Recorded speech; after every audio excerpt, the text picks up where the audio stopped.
The laws of physics say that we can neither create nor destroy matter. So let's consider for a moment the dry weight of what was taken out of the plot last season. You had all the tomato plants and the squash plants and the eggplants. Consider what you took home to eat, plus the weight of all the leaves and the roots of those plants, plus any weeds that grew. If you were to put that all in a big oven and burn it down, you would have a residue. That residue had to come from somewhere, and it came actually from the soil. So, in order to be successful in growing season after season in the same area, you need to put back those nutrients that you took out. So we do this by adding amendments and compost, organic matter. Those microorganisms that I referred to earlier in the soil, over a period of time, break down and make them available to the plants to take up again as nutrients.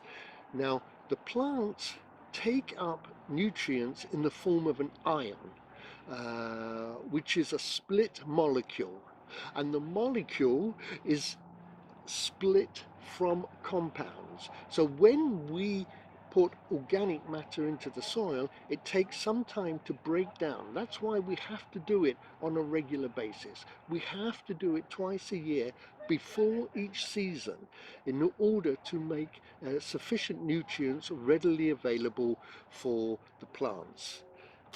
So what is it that we need to add back into the soil? Well, there are about 16 elements that are needed for good plant growth and development. The first three are so plentiful that we don't actually have to worry about them.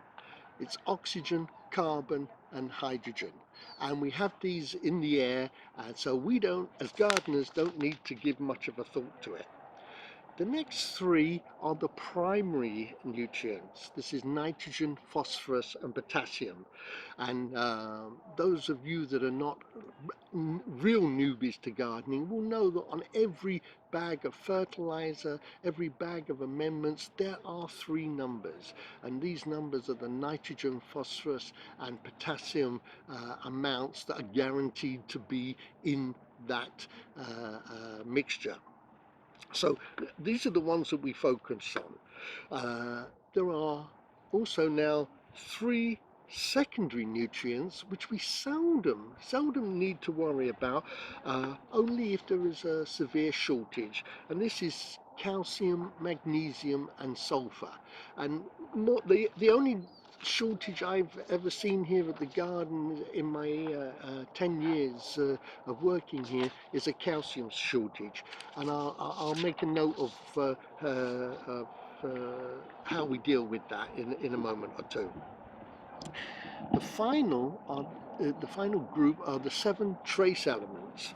These are boron, chlorine, copper, iron, manganese, molybdenum, and zinc. And you never need to worry about these. These are required in such small concentrations, you almost never see a deficiency of them. Our focus, therefore, should be on ensuring that there is sufficient nitrogen, phosphorus, and potassium to maximize our plant's potential. And we add the secondary nutrients, as the calcium and the sulfur, only if there is reason to suspect a deficiency. And the one that I have noticed in the past here is blossom end rot on tomatoes and summer squash. And this indicates a calcium deficiency. I'll mention in a moment what we do to correct that calcium deficiency. It's generally accepted that there's an annual requirement for about 2 inches of good quality organic matter that is necessary to add back each year to the soil to replace these depleted nutrients. Now, 2 inches in depth amounts to approximately 17 cubic feet per 100 square feet of growing area. So we work here with either 10 by 10s or 10 by 20s. So I am recommending that as a minimum, we add 6 cubic feet of organic amendment, such as amends or enrich, and 4 cubic feet of chicken manure per 100 square feet plot twice a year. That's per 10 by 10. We add those quantities, so it comes to 10 cubic feet. 6 of the amendments, 4 of the chicken, 10 cubic feet. Add it twice a year. We're adding 20 cubic feet when 2 inches is 17 cubic feet approximately. And we do this before each season, late August, early September, and then again late February, early March. Whatever soil amendment you use, right, please only use an amendment that bears the OMRI seal, or you can use the compost that's made here in the gardens. Now let me just say a quick word about the OMRI seal. OMRI is the Organic Matter Review Institute. These additives should be spread evenly over the freshly dug soil and then turned into the top 3 to 4 inches using the claw tool, which you will find in the shed for you to use. It's very important that you don't walk on your freshly dug soil, so remember to leave pathways for access. After all, if you walk on your soil, again, you're just compacting the dug soil, which is something that you don't want to do.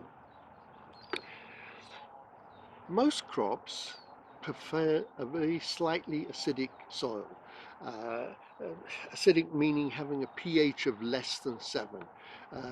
pH is a measure of acidity, and your soil should be around 6 to 6.5. Most soils will be. But you could test it, and if you do have an issue with, usually it's slightly too acidic, there are compounds that you can add to raise the pH, i.e. lower the acidity of the soil. But if your soil is within the 5.5 to 6.5 range, it's fine. You really don't need to do anything about it. Now, I mentioned earlier about blossom end rot on tomatoes and squash, and one of the ways in which you can reduce that is to add some gypsum. Now, gypsum is calcium sulfate, but please, if you do add gypsum, don't add more than 2 pounds per 100 square foot. Simply because if you have too much calcium in your soil, it will inhibit the uptake of potassium and manganese. So if you did get blossom end rot on your tomatoes, and that is a dark spot at the bottom of the tomato where the flower was, you can add some calcium. I would do it just once a year and see if you have the problem or if it cures the problem or not. If you felt that you didn't get sufficient flowers on your summer crops, you can add bone meal. Each packet of the bone meal will tell you the recommended application, the quantity that you should put in the soil.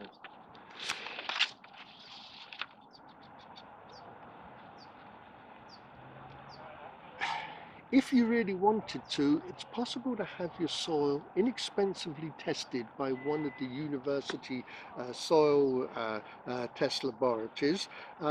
Generally here it's not necessary. Our gardeners are reasonably successful in growing their crops, and I haven't noticed too many deficiencies, especially amongst those that follow the recommendations for soil preparation.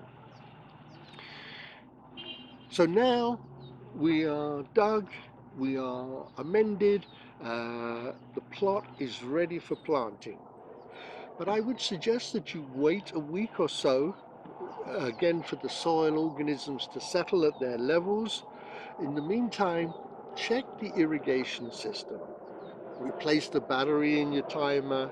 Check all the sprinklers, emitters or drippers. There are many systems and people use different systems out here.